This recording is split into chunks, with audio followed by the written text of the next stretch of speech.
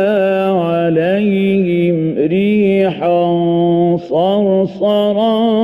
في يوم نحس مستمر إنا أرسلنا عليهم ريحا صرصرا في يوم نحس مستمر وَلَقَدْ يَسَّرْنَا الْقُرْآنَ لِلذِّكْرِ فَهَلْ مِن مُّدَّكِرٍ وَلَقَدْ يَسَّرْنَا الْقُرْآنَ لِلذِّكْرِ فَهَلْ مِن مُّدَّكِرٍ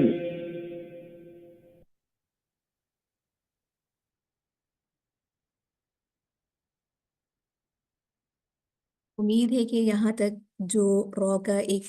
مختصر سا تعارف تھا وہ آپ کو سمجھ میں آیا ہوگا۔ دیکھیے ایک بات یاد رکھیے کہ ہر نئی چیز مشکل ہوتی ہے لیکن سیکھنے کے بعد آسان ہو جاتی ہے۔ اس میں اگر آپ لوگ کو کوئی بات سمجھ میں نہیں بھی آئی ہے، چونکہ را کی کلاس تجوید کی آج ہماری پہلی کلاس ہے اور پہلی کلاس میں صرف ایک تعارف ہی ہوتا ہے، ٹھیک ہے؟ تو اس میں جن کو سمجھ میں نہیں آیا ہو، کوئی پریشانی ہو، تو اس میں آپ لوگ پریشان نہ ہوں، اس کو سنیں، بار بار پریکٹس کریں، اور جب آپ ایک دو مثالیں خود جو ہے قرآن کریم سے تلاش کریں گے، قواعد کو اپلائی کریں گے، تو پھر انشاءاللہ یہ آپ کے لیے سہل ہو جائے گا۔ یہاں تک تجوید کا جو ہمارا وقت ہے وہ مکمل ہوتا ہے۔ اگر تجوید کے حوالے سے آپ کا کوئی سوال ہے تو آپ ضرور کریں، اس کے بعد پھر ہم اپنے جو ہے لفظی اور بامحاورے ترجمے کے اوپر آتے ہیں۔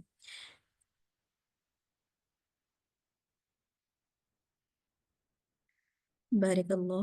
جی آج ہماری سورۃ العلق کی 1 سے لے کر 10 آیات ہیں انشاءاللہ، اور اسی کو ہم جو ہے آج لفظی اور بامحاورہ ترجمہ کریں گے انشاءاللہ۔ جی ٹھیک ہے، جزاک اللہ خیر۔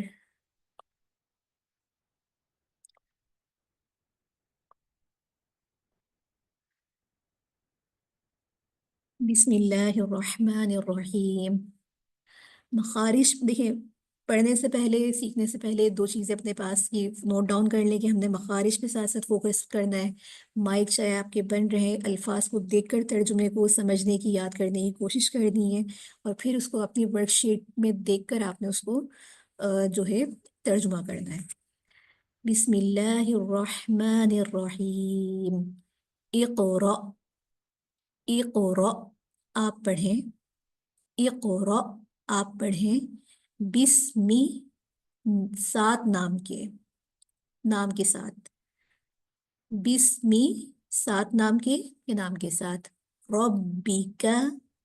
ابھی جو را کے قواعد پڑھے ہیں جتنے آپ کو سمجھ میں آئے ہیں اس کو بھی آپ یہاں پہ فوکس کریں کہ را پہ زبر آ رہا ہے، اس لیے اس کو جو ہے پر پڑھا جا رہا ہے۔ اپنے رب کے، ربکا اپنے رب کے، الذی وہ جس نے، خلق، خلق وف خلق پیدا کیا، آپ پڑھیں اپنے رب کے نام سے جس نے پیدا کیا۔ دوبارہ اس کا ترجمہ دیکھیے، آپ پڑھیں اپنے رب کے نام سے جس نے پیدا کیا، خلق اس نے پیدا کیا، انسان یہ مل رہا ہے خلق الانسان انسان کو، من علق خون کے لوتھڑے سے، من علق عین حلق والے حروف فوکس کریے اس پہ، من علق خون کے لوتھڑے سے۔ دوبارہ دیکھیں، خلق خو، خلق اس نے پیدا کیا، الانسان انسان کو، من علق خون کے لوتھڑے سے۔ ایک یعنی اس کا بامحاورہ ترجمہ بھی ساتھ ساتھ کریں، اس نے انسان کو خون کی لوتھڑے سے پیدا کیا۔ اقرأ آپ پڑھیں، وربک اور رب تمہارا، وربک اور رب تمہارا، اکرم سب سے زیادہ کریم، وربک الاکرم سب سے زیادہ کریم۔ آپ پڑھیں اور تمہارا رب سب سے زیادہ کریم ہے، اور آپ پڑھیں سب، اور تمہارا رب سب سے زیادہ کریم ہے۔ الذی وہ ذات، علم جس نے سکھایا، بالقلم قوف، بالقلم قلم سے، الذی وہ ذات جس نے علم سکھایا بالقلم قلم سے، وہ ذات جس نے قلم سے علم سکھایا، وہ ذات جس نے قلم سے علم سکھایا. علم الانسان، علم اس نے سکھایا، الانسان انسان کو، اس نے سکھایا انسان کو، ما جو، لم یعلم ما لم یعلم جو نہیں وہ جانتا تھا، ما لم یعلم جو وہ نہیں جانتا تھا. اس نے انسان کو وہ کچھ سکھایا جو وہ نہیں جانتا تھا. اس نے انسان کو وہ کچھ سکھایا جو وہ نہیں جانتا تھا. کلا،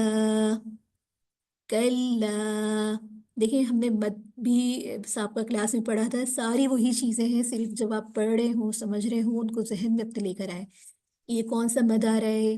مد منفصل ہے، مد متصل ہے، اس کو کتنی مقدار سے کھینچنا ہے؟ مد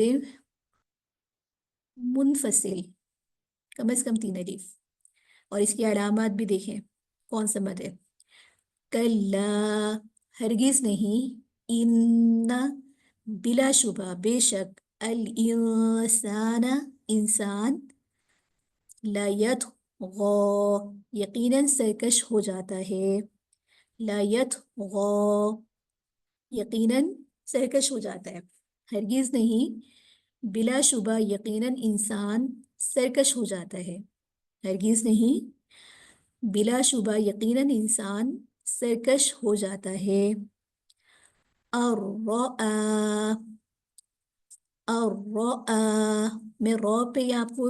ہاں کے بغیر پڑھ کے بتا رہی ہوں کہ رو پہ زبر بھی ہے اور تشدید بھی ہے، تو اس وجہ سے یہاں پہ رو کو پر پڑھا جا رہا ہے. اور استغنا، ان یہ کہ رآہ وہ دیکھتا ہے اپنے آپ کو، وہ دیکھتا ہے اپنے آپ کو. مستغنا، استغنا مستغنی ہو گیا، کہ وہ مستغنی ہو گیا، کہ وہ اپنے آپ کو دیکھتا ہے کہ وہ مستغنی ہو گیا. با محاورہ ترجمہ کہ وہ اپنے آپ کو دیکھتا ہے کہ وہ مستغنی ہو گیا. ان یقیناً بے شک، الی طرف، الی طرف، ربک تیرے رب کی، ربک آپ کے رب کی، تیرے رب کی، رجع واپسی ہے، رجع لوٹنا، واپسی ہے. ان یقیناً، الی طرف، ربک تیرے رب کی، رجع واپسی ہے، یقیناً تیرے رب ہی کی طرف واپسی ہے. ارأیت، ارأیت، را زبر، ارأیت کیا دیکھا تم نے، الذی اس شخص کو جو، ینہا، ہا میں فرق، اقصی حلق، ادنی حلق، وسط حلق، آپ کو پتہ ہونا چاہیے. ینہا منع کرتا ہے، روکتا ہے.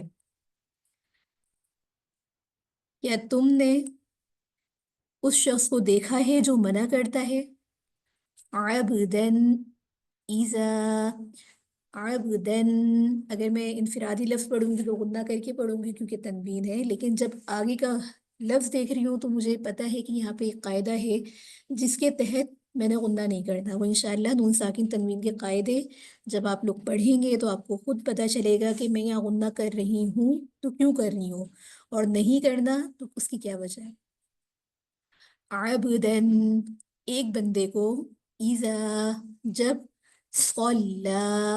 وہ نماز پڑھتا ہے، صلی وہ نماز پڑھتا ہے، ایک بندے کو جب وہ نماز پڑھتا ہے. پہلی آیت کا ترجمہ آپ کو نوٹ ڈاؤن کر لیا ہوگا. کیا کیا تم نے دیکھا اس شخص کو جو منع کرتا ہے، ایک بندے کو جب وہ نماز پڑھتا ہے. ٹھیک ہے، یہاں آپ لوگ کے پاس جو آپ کو شیٹ بھیجی گئی ہے اس کو دیکھتے ہوئے اب آپ لوگ اس کا جو ہے اس کو لفظی اور بامحاورہ ترجمہ کریں جب تک کے لیے ریکارڈنگ کو روک دیا جاتا ہے۔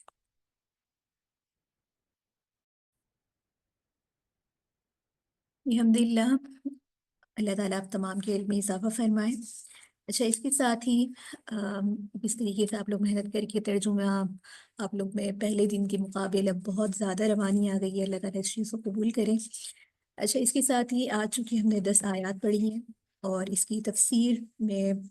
ایک مختصر اور جامع تعارف تو آپ کو آپ کے اس نوٹ بک میں بھی دیا گیا ہے۔ تو اس بارے میں سورۃ العلق کے بارے میں ہم سب جانتے ہیں اور پڑھتے ہوئے آ رہے ہیں کہ قرآن کریم کی سب سے پہلی جو 5 آیات تھیں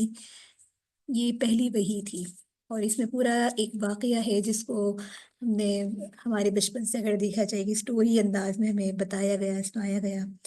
تو یہ صحیح ہیں اور دیگر بخاری شریف کی جو معتبر کتابیں ہیں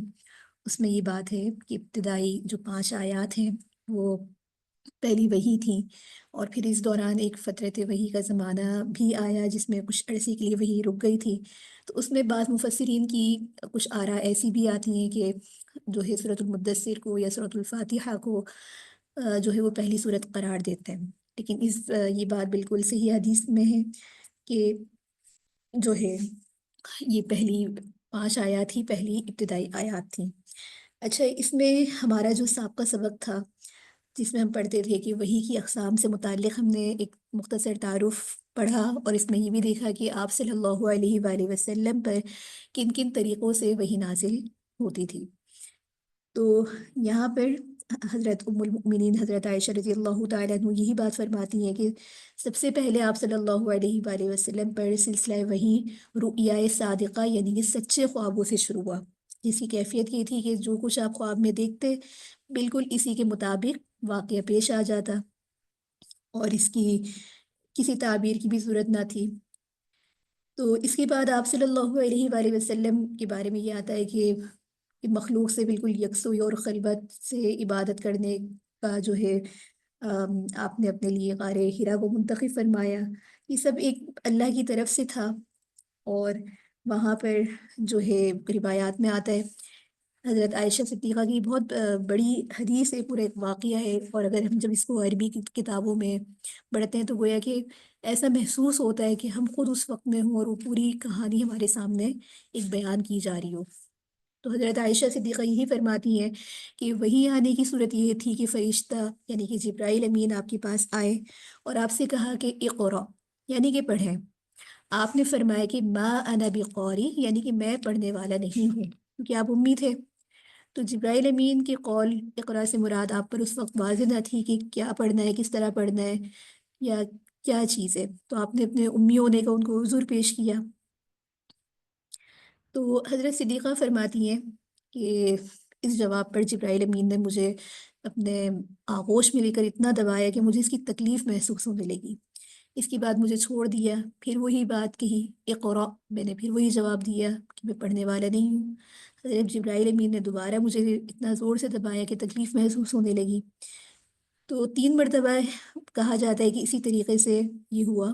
اس کے بعد آپ نے جب یہی جواب دیا اور پھر ان کو چھوڑا تو پھر یہ پوری 5 آیات نازل ہوئیں، اور جب یہ 5 آیات نازل ہوئیں ان کو لے کر آپ گھر تشریف لائے، آپ کا دل کانپ رہا تھا۔ حضرت خدیجہ کے پاس آ کر یہی بات فرمائی کہ زملونی زملونی کہ مجھے اڑا دو، مجھے ڈھانپ دو۔ یہ پورا واقعہ ہے، پوری وہ کیفیت ہے، اور پھر اس کے بعد ہم نے یہ بات واقعات میں پڑھی کہ آپ کے جو چچا تھے حضرت خدیجہ کے چچا زاد بھائی ورقہ بن نوفل ان کے پاس لے گئی، اگرچہ وہ زمانے جاہلیت میں ہی بت پرستی سے تائب ہو کر نصرانی ہو گئے تھے، کیونکہ اس وقت کا دین حق دین حنیف وہی تھا۔ تو وہ پڑھے لکھے ایک عالم تھے اس وقت کے، عربی زبان تو ان کی مادی زبان تھی، عبرانی اور دیگر زبانوں پہ بھی ان کو اللہ تعالیٰ نے بڑی مہارت دی تھی، لیکن وہ اس وقت کافی بوڑھے ہو چکے تھے۔ تو یہ تمام واقعات کو انہوں نے جب ان کو بتایا، کیفیت بتائی، تو ورقہ بن نوفل یہ سنتے ہی کہا کہ یہ وہی ناموس فرشتہ ہے جو اللہ تعالیٰ نے حضرت موسیٰ علیہ السلام پر اتارا تھا۔ تو آپ کی نبوت کے زمانے میں قوی کاش کہ میں ہوتا، اور اس وقت تک اگر میں زندہ ہوتا تو میں جو ہے جب آپ کی قوم آپ کو وطن سے نکالے گی تو اس پہ آپ کو تعجب ہوا کہ میری قوم مجھے کیوں نکالے گی، تو ورقہ بن نوفل نے انہیں یہی بات بتائی کہ بلا شبہ جب بھی کوئی آدمی پیغام حق یا دین لے کر آتا ہے تو قوم اس کو ستاتی ہے، اس کی مخالفت کرتی ہے۔ اگر میں نے وہ زمانہ، پھر وہی بات بھی انہوں نے کہی کہ اگر میں وہ زمانہ پاؤں گا تو میں انشاءاللہ بھرپور آپ کی حمایت کروں گا، کم و بیش ایسے ہی الفاظ۔ تو لیکن کچھ عرصے کے بعد ہی ان کا انتقال ہو گیا، اور اس میں یہ واقعہ ہے کہ قرآن کی وحی کا جو ایک سلسلہ تھا وہ بھی کچھ رک گیا۔ یہ تمام واقعات بخاری و مسلم شریف کی صحیح حدیث میں موجود ہے، تفسیر مظہری، معارف القرآن اور دیگر کتب میں بھی ہمیں یہ واقعات اسی طرح سے ملتا ہے۔ اچھا، یہاں تفسیری نکات میں اگر یہ بات دیکھیں، اقرأ بسم ربک الذی خلق، بسم ربی کا، اب یہاں پر ایک یہ بات ہے کہ ایک خوبصورت اشارہ ہے کہ قرآن کریم جب بھی پڑھتے ہیں اللہ کا نام لے کر، یعنی کہ بسم اللہ الرحمن الرحیم کر کے شروع کرتے ہیں، اور ایک اس میں اگر یہ اشارہ دیکھیں کہ آپ نے اس کے حضور کا جواب ہے کہ جو کچھ آپ کو پیش کیا تھا یہ اللہ تعالیٰ کی طرف سے، آپ اگرچہ آپ کی موجودہ جو حالت تھی وہ امی کی تھی، پڑھے لکھے نہیں تھے، مگر رب کو سب قدرت ہے کہ وہ ایک امی شخص کو بھی اعلیٰ علوم، خطابت کا سلیقہ، فصاحت، بلاغت کا وہ درجہ دے سکتا ہے جس کے سامنے بڑے بڑے پڑھے لکھے لوگ بھی عاجز آ جائے، جیسے کہ دیکھا جائے کہ بعد میں اس کا ظہور بھی ہوا۔ تو یہاں پر اس جگہ میں رب کا جو لفظ ہے وہ بہت ہی ایک خوبصورت اور ایک خصوصیت کا حامل ہے، یہ اللہ تعالیٰ کے اسماء الحسنہ میں سے ہے۔ اور یہاں پر رب کا ایک مطلب پرورش کا بھی ہوتا ہے، تربیت کا بھی ہوتا ہے، کہ امی ہونے کے باوجود وہ آپ سے پڑھوا بھی سکتا ہے، اور یہی اللہ تعالیٰ کی صفت ہے کہ الذی خلق۔ تو اس جگہ پر دیکھا جائے گی اللہ تعالیٰ کی ایک حکمت بھی تھی، آپ کے اوپر احسان بھی تھا، اور اس میں ایک اشارہ بھی ہے۔ اب آگے فرمایا کہ خلق الانسان من علق الذی خلق، تو یہاں پر اگر دیکھا جائے تو پوری کائنات کی تخلیق کا بیان ہوا، خلق الانسان میں اشرف المخلوقات انسان کی تخلیق کا ذکر ہے۔ تو یہاں پر اگر ہم دیکھیں تو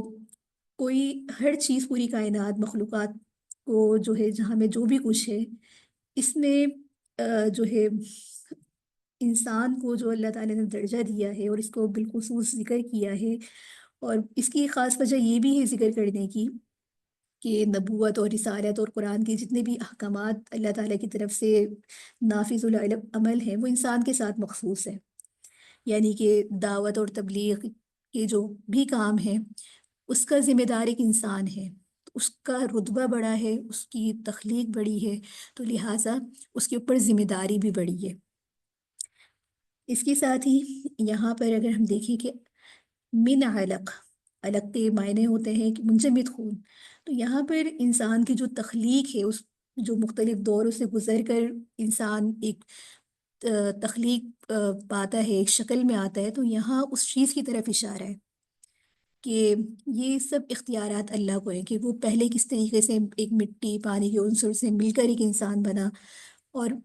اس کے بعد اللہ نے اس کو یہ طاقت دی کہ وہ خلافت کا بوجھ اٹھائے۔ اس کے ساتھ ہی یہاں پر آگے آیات میں دیکھتے ہیں اقرأ وربک الاکرم، تو یہاں پر لفظ اقرأ کو دوبارہ لایا گیا، تو یہاں یہ بات بھی ہو سکتی ہے کہ پہلا اقرأ کہ خود آپ پڑھنے کے لیے فرمایا، اور دوسرا ہے کہ تبلیغ اور دعوت اور لوگوں کو پڑھانے کے لیے فرمایا۔ یہاں پر دیکھا جائے کہ وَرَبُّكَ الْأَكْرَمُ، تو یہاں پر اس طرف اشارہ بھی ہمیں یہ بات ملتی ہے کہ تخلیق عالم انسان میں اللہ تعالیٰ کو اپنی کوئی غرض اور نفع نہیں تھا، بلکہ یہ سب اللہ تعالیٰ نے جتنا نظام بنایا، انسان کو بنایا، انسان کی ضروریات کے لیے اس کو جو جو چیزیں پرووائڈ کی گئی ہیں، یہ سب اللہ تعالیٰ کا کرم ہے، ورنہ اللہ تعالیٰ کو کیا ضرورت تھی؟ اگر عبادت ہی کروانی ہوتی تو فرشتے اس کام کے لیے موجود تھے، لیکن اللہ تعالیٰ نے بن مانگے انسان کو یہ تمام نعمتیں عطا فرمائی۔ اس کے ساتھ ہی آگے فرمایا کہ الذی علم بالقلم، تو یہاں پر تخلیق انسانی کے بعد اس کی تعلیم کا بیان ہے، کیونکہ تعلیم وہ چیز ہے جو انسان کو دوسری تمام حیوانات سے، مخلوقات سے ممتاز کرتی ہیں، اور اسی تعلیم کی بنا پر انسان کو اشرف اور اعلیٰ بناتی ہے۔ پھر یہاں پر دیکھا جائے تو تعلیم کی صورتیں جو ہمارے یہاں عرف میں حاصل کی جاتی ہے وہ دو طرح سے ہوتی ہے، ایک زبانی تعلیم، دوسرا بذریعہ قلم، یعنی کہ خود تحریری طور پر۔ تو ابتدائی صورت میں لفظ اقرا میں اگر دیکھا جائے تو زبانی تعلیم ہی سے ابتدا تھی، لیکن اس آیت میں الذی علم بالقلم، تعلیم کو جو ہے قلم کے ساتھ بتایا۔ تو یہاں ایک بہت ہی خوبصورت بات، اور اس تناظر میں حدیث بھی ہے، حضرت ابو ہریرہ رضی اللہ تعالیٰ عنہ سے صحیح بخاری میں حدیث ہے کہ جس میں آپ صلی اللہ علیہ وآلہ وسلم نے فرمایا کہ اللہ تعالیٰ نے ازل میں جب مخلوق کو پیدا کیا تو اپنی کتاب میں جو عرش پر اللہ تعالیٰ کے پاس محفوظ ہے یہ کلمہ لکھا کہ میری رحمت میرے غضب پر غالب رہے گی۔ اور دوسری ایک حدیث سے بھی بات ثابت ہے کہ آپ صلی اللہ علیہ وآلہ وسلم نے فرمایا کہ سب سے پہلے اللہ تعالیٰ نے قلم کو پیدا کیا اور اس کو حکم دیا کہ لکھے، اس نے تمام چیزیں جو قیامت تک ہونے والی تھی وہ لکھ دی، اور یہ کتاب اللہ تعالیٰ کے پاس عرش پر موجود ہے۔ تو علماء حضرات فرماتے ہیں کہ قلم تین ہیں، عالم میں جتنے بھی قلم تھے یعنی کہ تین تھے۔ سب سے پہلا قلم جس کو اللہ تعالیٰ نے اپنے ہاتھ سے پیدا کیا اور تقدیر کائنات لکھنے میں اس کو حکم دیا۔ دوسرا فرشتوں کے قلم جس سے وہ تمام ہونے والے واقعات اور اس میں جتنی بھی ہونے والی چیزیں ہیں انسانوں کو اعمال کو لکھتی ہیں۔ تیسرے عام انسانوں کے قلم جن سے وہ اپنے کلمات لکھتے ہیں اور اپنے مقاصد میں اس سے کام لیتے ہیں، کتابت وغیرہ۔ تو یہاں پر ایک اور حدیث بھی اس بارے میں آتی ہے کہ اللہ تعالیٰ نے ساری کائنات میں چار چیزیں اپنے دست قدرت سے خود بنائی ہیں۔ اچھا، جہاں بھی اس طرح کی کوئی الفاظ آتے ہیں، اللہ تعالیٰ کا ہاتھ، اللہ تعالیٰ کا دیکھنا، اللہ تعالیٰ کی عرش، کرسی وغیرہ، تو یہ ان کی کیا کیفیت ہوگی ہم نہیں جانتے، ٹھیک ہے؟ تو یہ ان مبہمات میں سے ہے، مشتبہات میں سے ہے، جن کے معنی میں ہمیں زیادہ کھوج نہیں کرنی چاہیے۔ یہ جو قرآن میں جیسی چیزیں ہیں ہمیں اس کو ویسی ہی سمجھنے کی ضرورت ہے۔ تو ان چار چیزوں میں ایک تو قلم، عرش، جنت عدن اور حضرت آدم علیہ السلام۔ تو یہاں پر قلم کی اور قلم سے سیکھنے کی جو ایک تعلیمات ہیں اس کی اہمیت ہمیں یہ بات یہاں پر پتہ چلتی ہے۔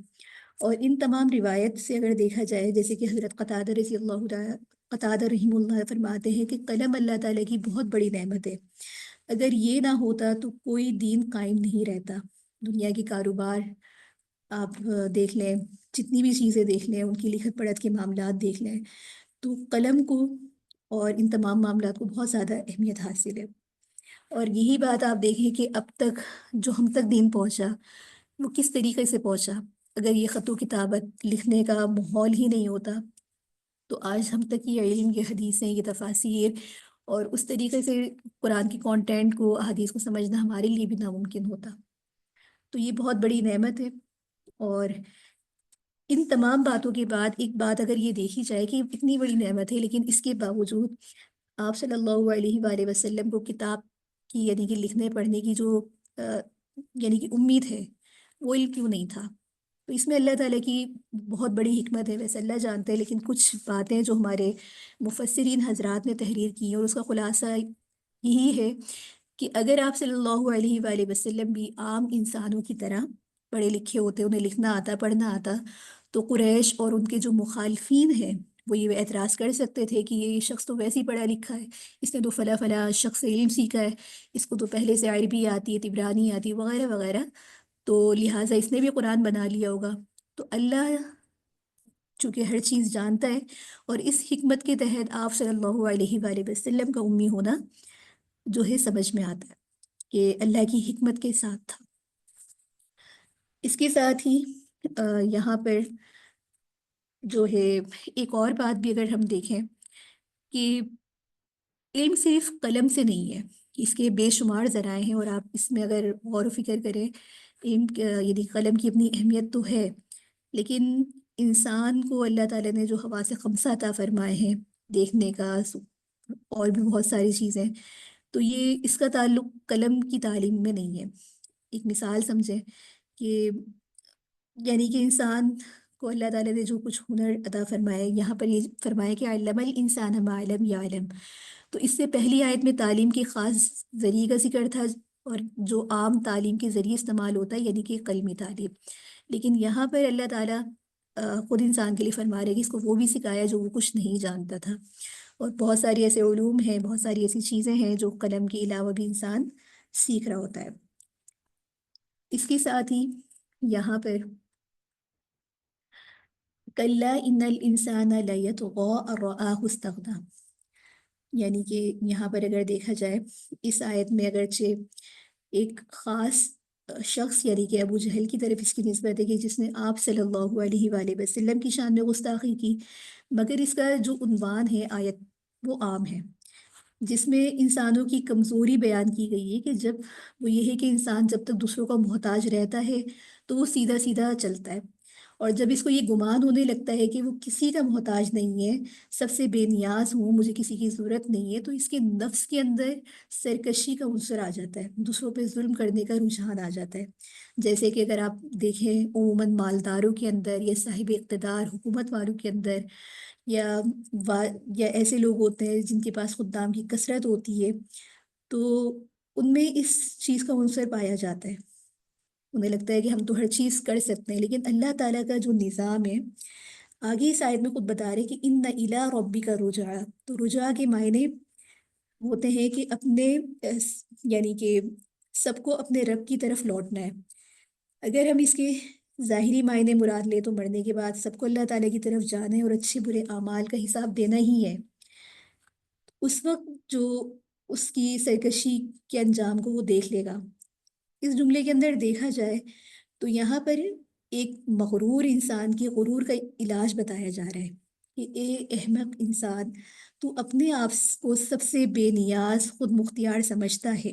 لیکن اگر تو اپنے اوپر غور کرے، اپنی حالت کو دیکھے، تو اپنے آپ کو اپنے رب کا محتاج پائے گا۔ اگر اس نے تجھے کسی انسان کا محتاج بظاہر نہیں بنایا، بظاہر طور پہ ہمیں یہ لگ رہا ہوتا ہے کہ ہم کسی انسان کے محتاج نہیں ہیں، لیکن یہ ایک حقیقت ہے کہ ہم یہ اللہ کا نظام ہے کہ ہم دنیا میں ہیں تو ہم دنیا میں لوگوں کے محتاج ہیں۔ ہمارے پاس ایک جو کھانا آتا ہے، ہم ایک لقمہ بھی کھا رہے ہیں تو وہ بھی کتنی لوگوں کی مشقت اس میں ان کا ایک کنٹریبیوٹ ہوتا ہے، ان کی محنت ہوتی ہے، وہ سب کرنے کے بعد ہم اس کو حاصل کرتے ہیں۔ اسی طریقے سے اگر ہم اپنی روزمرہ کی زندگی کو دیکھیں، بہت سے لوگ اس بات کو کہہ رہے ہوتے ہیں ہم خود مختار ہیں، ایک حد تک ہی انسان خود مختار ہوتا ہے، لیکن اس خود مختاری کے اندر بھی اگر آپ دیکھیں، چاہے مرد ہو یا عورت ہو، اپنی ضروریات کے لیے انسان ایک دوسرے کے محتاج ہوتے ہیں۔ میاں بیوی کا محتاج ایک طریقے سے ہوتا ہے، بیوی بھی شوہر کے بہت سارے کاموں میں اس کی محتاج ہوتی ہے۔ تو یہاں پر یہ انسان کی جو تخلیق ہے یا اس میں جو غرور تکبر ہے، اس چیز کو بتایا جا رہا ہے، اس کا مزاج بتایا جا رہا ہے۔ اس کے ساتھ ہی یہاں یہ قانون بتایا جا رہا ہے کہ ان الی ربک رجعا، یعنی کہ انجام سب کا کیا ہے کہ سب چیزوں کا کچھ بھی ہو اپنے رب کی طرف لوٹ کر جا دیں۔ آگے جو ہماری آیت نمبر 10 تک کی تفسیر ہے، یہ آخر تک کی صورت کو ہماری کور کرے گی، جو انشاءاللہ اگلی کلاس میں۔ مختصر سا اس کا تعارف یہی ہے کہ ارأیت الذی ینہی عبدا اذا صلی، تو اس آیت سے آخر تک صورت میں ایک واقعے کی طرف اشارہ ہے، اور اس کے دوبارہ نکات ہم اگلی کلاس میں دیکھیں گے۔ اور مختصر واقعہ یہی ہے کہ جب آپ صلی اللہ علیہ وآلہ وسلم کو نماز پڑھنے کا حکم دیا اللہ تعالیٰ کی جانب سے، تو آپ نے نماز پڑھنا شروع کی، تو ابو جہل نے آپ کو نماز پڑھنے سے روکا اور دھمکی دی کہ آئندہ نماز پڑھو گے اور سجدہ کرو گے تو معاذ اللہ آپ کی گردن کو پاؤں تلے کچل دیں گے۔ تو اس کے جواب اور اس کو زجر کرنے کے لیے یہ آیت آئی اور انہیں فرمایا الم یعلم بان اللہ یری۔ تو یہاں تک اس صورت کے جو ایک تعارف تھا، مختصر نکات تھے، وہ ہمارے سامنے ہیں۔ اگلی کلاس میں انشاءاللہ ہماری صورت مکمل ہوگی اور اس کی مکمل تفسیر، اس کا خلاصہ مضمون اور ہمارے ٹائم کو ہمارے معاشرے کے ساتھ ہمیں کس طرح سے یہ صورت کنیکٹ کرتی ہے، انشاءاللہ اس پہ بات ہوگی۔ یہاں تک اگر آپ کی کوئی سوالات ہیں آپ اسے جو ہے یہاں بھی کر سکتے ہیں، چیٹ باکس میں بھی لکھ سکتے ہیں۔ جزاک اللہ، جزاک اللہ خیرن کثیرن۔ اس کے ساتھ ہی اب آپ کے لیے اس صورت کی تلاوت لگائی جاتی ہے، 45 منٹ ہمارے حفظ کا ٹائم ہوتا ہے، آپ کو جیسے کہ پتہ ہے۔ انشاءاللہ آج 10 آیات کی تلاوت سنیں گے اور اگلی کلاس میں اس کو مکمل صورت ہی آپ کی ہو جائے گی۔ اس کو پہلے وہی طریقہ کار ہے کہ تقریباً 5-6 دفعہ آپ اس کو سنیں، اس کے ساتھ پڑھیے، اپنے مخارج کی تصحیح کریں، اور اس کے بعد پھر خود اس کو یاد کر کے سنائیے۔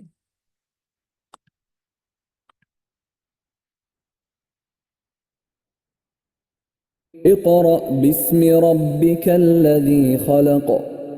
خلق الإنسان من علق اقرأ وربك الأكرم الذي علم بالقلم علم الإنسان ما لم يعلم كلا إن الإنسان ليطغى أن رآه استغنى إن إلى ربك الرجعى أرأيت الذي ينهى عبدا إذا صلى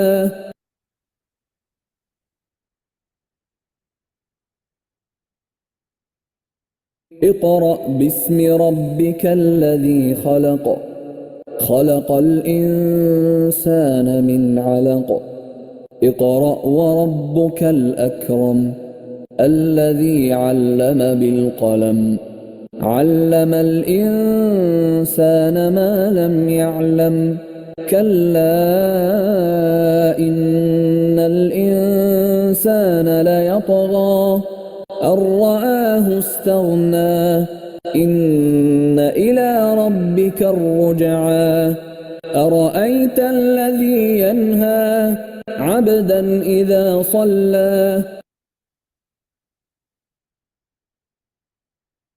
اس کو ساتھ ساتھ بھی پڑھیے، مخارج کی تصحیح کیجیے۔ اقرأ باسم ربك الذي خلق خلق الإنسان من علق اقرأ وربك الأكرم الذي علم بالقلم علم الإنسان ما لم يعلم كلا إن الإنسان ليطغى أن رآه استغنى إن إلى ربك الرجعى أرأيت الذي ينهى عبدا إذا صلى اقرأ باسم ربك الذي خلق خلق الإنسان من علق اقرأ وربك الأكرم الذي علم بالقلم علم الإنسان ما لم يعلم كلا إن الإنسان ليطغى أن رآه استغنى إن إلى ربك الرجعى أرأيت الذي ينهى عبدا إذا صلى أرأيت إن كان جی سیکنڈ لاسٹ ٹائم آپ کے لیے لگائی جا رہی ہے، اس کو سنیں اور پھر انشاءاللہ اس کے بعد آپ از خود یاد کریں۔ اقرأ باسم ربك الذي خلق خلق الإنسان من علق اقرأ وربك الأكرم الذي علم بالقلم علم الإنسان ما لم يعلم كلا إن الإنسان ليطغى أن رآه استغنى إن إلى ربك الرجعى أرأيت الذي ينهى عبدا إذا صلى أرأيت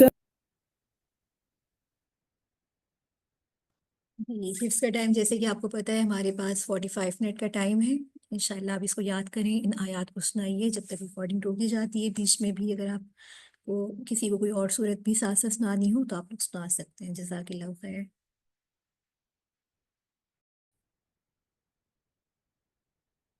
بارک اللہ فیک، اللہ تعالیٰ آپ تمام کی محنتوں کو قبول کرے، آپ کے پڑھنا پڑھانا، آپ کا ایک لفظ حفظ کرنا، آپ کے وقت میں اللہ تعالیٰ خوب برکت دے، دین حنیف کی کام لیتا رہے۔ اسی کے ساتھ ہم اس کلاس کو ختم کرتے ہیں ابھی کے لیے، اور انشاءاللہ اگلی کلاس میں سورت کے اہم نکات، تجوید کے نکات جو کہ ہم نے پڑھے ہیں ان کو ایک دفعہ دوبارہ ریوائز کریں گے. آپ لوگ کی کوئی بھی سوالات ہوں تو گروپ اوپن ہے ہمارا 24 آورس، آپ وہاں بھی کر سکتے ہیں. اور انشاءاللہ جی کسی نے کوئی صورت اپنی سنانی ہو تو آپ لوگ وہاں پر ریکارڈنگ بھیج دیا کریں. سبحانک اللہم و بحمدک نشہد ان لا الہ الا انت نستغفرک و اتوب الیک. آمین. السلام علیکم ورحمۃ اللہ وبرکاتہ.